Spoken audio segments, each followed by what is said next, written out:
evitar conflitos de decisões e otimizar a atuação extrajudicial da instituição para o bem da sociedade. Essa é uma das atribuições do Pleno do Conselho Superior do Ministério Público de Santa Catarina. 2 vezes por mês, todos os integrantes se reúnem no Pleno do Conselho Superior e, dentre outras várias atribuições, tem também a responsabilidade de uniformizar entendimentos divergentes nas decisões das 3 turmas revisoras. As turmas revisoras analisam as decisões de arquivamento dos procedimentos extrajudiciais dos órgãos de execução de primeiro grau, que são as promotorias de justiça. Recentemente, o Pleno do Conselho Superior decidiu um incidente de uniformização que trata da necessidade de providência cível para a reparação de um dano ambiental quando o arquivamento foi fundamentado em um acordo na esfera penal. A súmula 001 surgiu após intensa discussão e, ao final, a maioria dos conselheiros acompanhou o voto vista do Procurador de Justiça e conselheiro Fábio Strecker Schmidt. E é com ele agora a nossa conversa.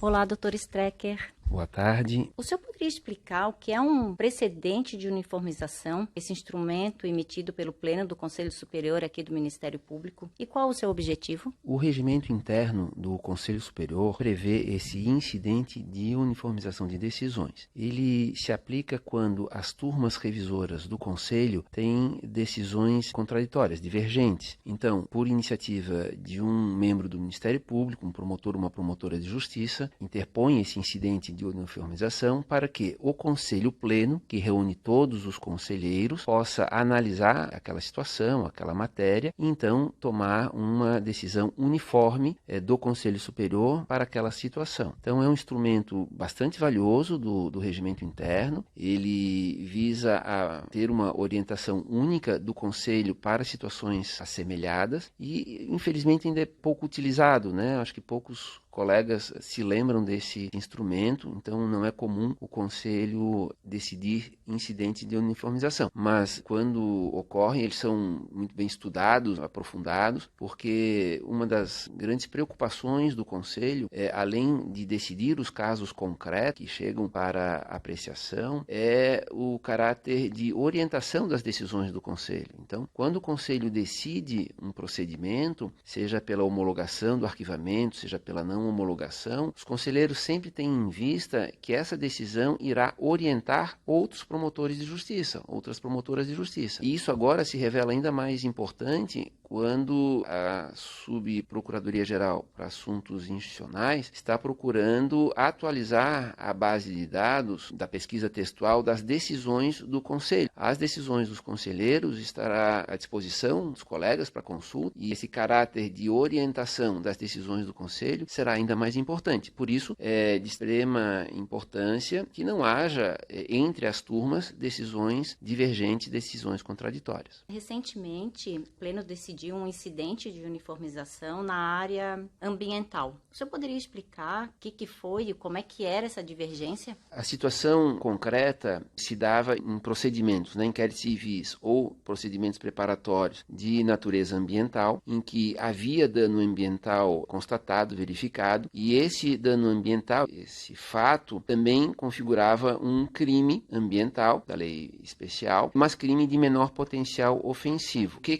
estava acontecendo? Os colegas faziam transação penal, aqueles acordos despenalizadores previstos na legislação penal, e com base nesses acordos, arquivavam o inquérito civil ou o procedimento preparatório. A primeira e a terceira turma estavam homologando esses arquivamentos com fundamento em transação penal ou acordo de não persecução penal ou suspensão condicional do processo. A segunda turma adotou um posicionamento um pouco diferente. A segunda turma entendeu que esses acordos despenalizadores, eles poderiam fundamentar um arquivamento de um inquérito civil ou de um procedimento preparatório nas hipóteses em que a reparação do dano ou a medida compensatória ela fosse de cumprimento imediato, ou seja, às vezes é um valor destinado ao FRBL ou é uma recomposição do dano fácil, rápida de ser implementada. Então, a segunda turma homologou homologava, mas naqueles acordos de transação penal ou de ANPP e suspensão condicional do processo, em que a reparação do dano ambiental ou a compensação, na hipótese de não ser possível a reparação, se prolongasse no tempo, exigia a instauração de um procedimento administrativo, de um PA, e, por vezes, em algumas situações, que fosse firmado um TAC. Então, a segunda turma não estava homologando as promoções de arquivamento pela simples realização de uma transação penal ou de um acordo de não persecução penal. Essa era a divergência. Como é que foi resolvida a divergência? Uma colega de uma comarca do Sul suscitou esse incidente de uniformização, foi ao pleno. No pleno, o conselheiro relator afirmou um posicionamento no sentido de que seria possível essas homologações dos arquivamentos em determinadas situações, e eu pedi vistas e estudei melhor a situação, e nós chegamos, depois de algum debate, foi uma matéria bastante debatida no âmbito do pleno do Conselho, chegamos à conclusão de que aqueles acordos despenalizadores devidamente homologados judicialmente e que formam título executivo judicial ou extrajudicial, eles são passíveis de fundamentar no arquivamento do inquérito civil ou do procedimento preparatório, ou seja, essas promoções de arquivamento serão homologadas pelo Conselho Superior, exigindo-se, contudo, que seja instaurado o procedimento administrativo, o PA, no âmbito da promotoria, para fiscalização do cumprimento desse acordo, firmado em acordo penal ou em ANPP. Contudo, aqueles acordos firmados em proposta de suspensão condicional do processo não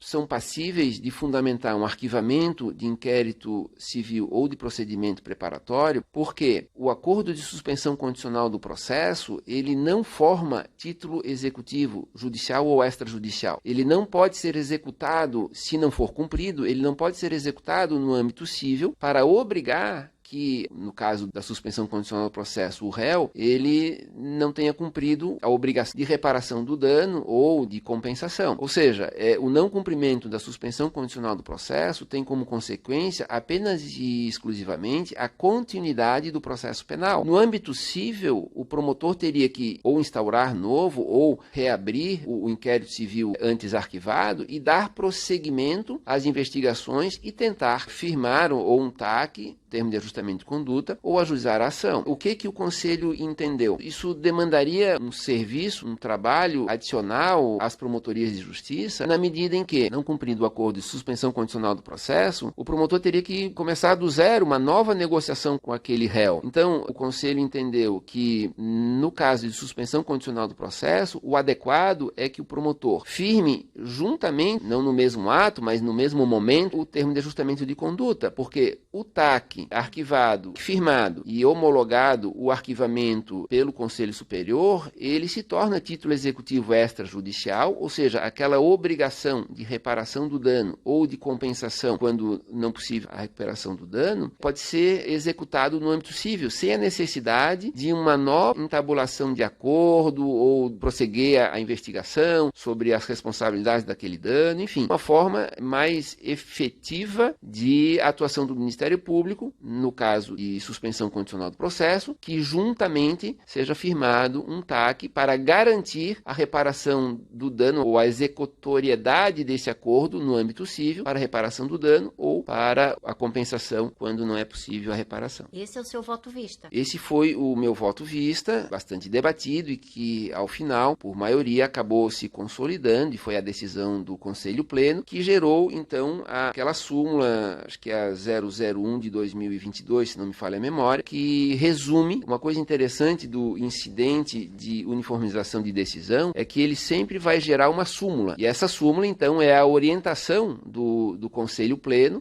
aos promotores e às promotoras de justiça com relação àquela matéria. O meu voto vista foi julgado por maioria e acabou firmando esse entendimento.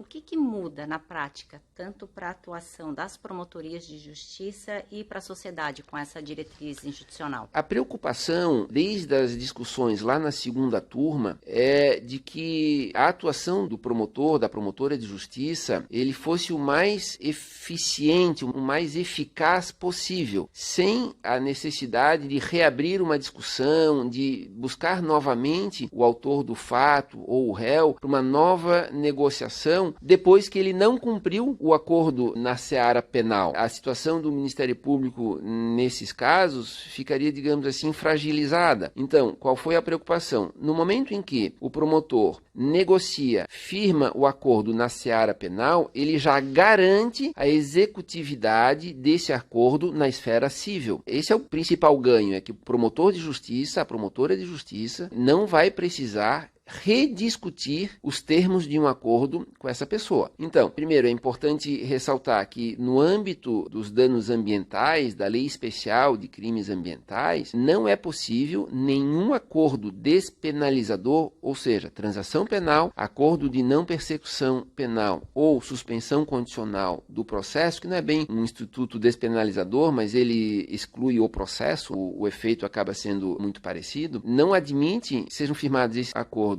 no âmbito penal sem que haja a reparação do dano ambiental ou uma medida compensatória quando essa recuperação não é mais viável, mais possível. É uma condição inafastável dos acordos no âmbito penal. E evidente, essa reparação do dano, essa reconstituição do dano ou a sua compensação é o objeto que o Ministério Público busca nas ações cíveis, no âmbito civil. O que o Conselho procurou? Fazer com que, no momento em que se discute a questão no âmbito penal, também já se resolva a questão no âmbito civil, dando ao promotor o instrumento para, se não cumpridas aquelas obrigações de reconstituição do dano ou de compensação, que o promotor, a promotora possa desde logo executar este acordo não cumprido, ao invés de ter que reabrir a investigação, correndo o risco, inclusive, de ter que buscar esta obrigação de reparação numa ação civil, numa ação de conhecimento. O que é que se ganha ao final? É a efetividade, a eficácia da atuação do Ministério Público, que num mesmo momento resolve as questões tanto no âmbito criminal quanto no âmbito civil, e para a sociedade, evidente, é a reparação do dano de forma mais rápida, mais eficiente e uma compensação também mais rápida, mais eficiente, se esse dano não puder ser recomposto. Eu acho que esses são os ganhos tanto para a atuação do Ministério Público quanto para a sociedade. Doutor Strecker, só para a gente concluir, na formulação do seu voto vista, quais foram os instrumentos que o senhor escolheu para chegar a essa decisão e, por fim, a uniformização? Nós tivemos que estudar cada um desses institutos despenalizadores. A transação penal, o acordo de não persecução penal, a suspensão condicional do processo. Estudar tanto do ponto de vista da doutrina quanto do ponto de vista da jurisprudência, quais eram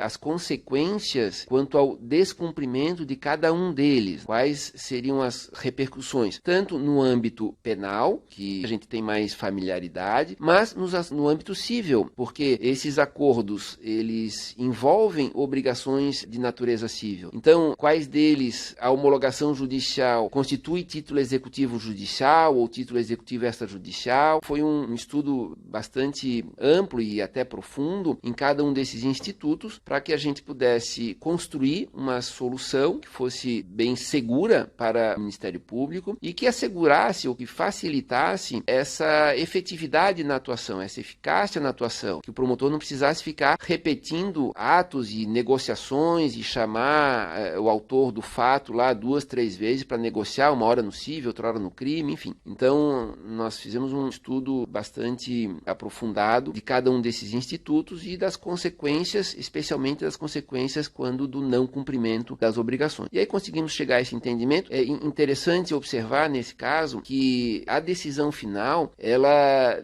ficou num meio termo entre o que a segunda turma vinha decidindo e o que a primeira e a terceira turma vinha decidindo. Ou seja, não se optou pelo entendimento totalmente da segunda turma, nem totalmente da primeira e da terceira. Ficou ali um meio termo e acho que esse consenso alcançado ali pela maioria, pelo menos, do Conselho, sob a nossa ótica, ficou muito bem posta e dando aí ao Ministério Público maior efetividade na sua atuação. Hoje é muito cobrada a resolutividade efetividade na atuação do Ministério Público e a gente tem esse foco, essa visão de procurar sempre dar uma maior eficácia e uma resolutividade na atuação do Ministério Público. Foi um caminho do meio, digamos assim. Entre as decisões que vinham sendo adotadas pela primeira, terceira e segunda, sim, foi um caminho do meio e eu mesmo revi alguns posicionamentos que eu vinha adotando na segunda turma, quando aprofundei esse estudo e aí ajustei também o meu entendimento para algo que fosse mais adequado para a atuação da promotoria no dia a dia. Muito obrigada e agradeço por essa entrevista. Eu que agradeço, fico à disposição. Muito obrigado.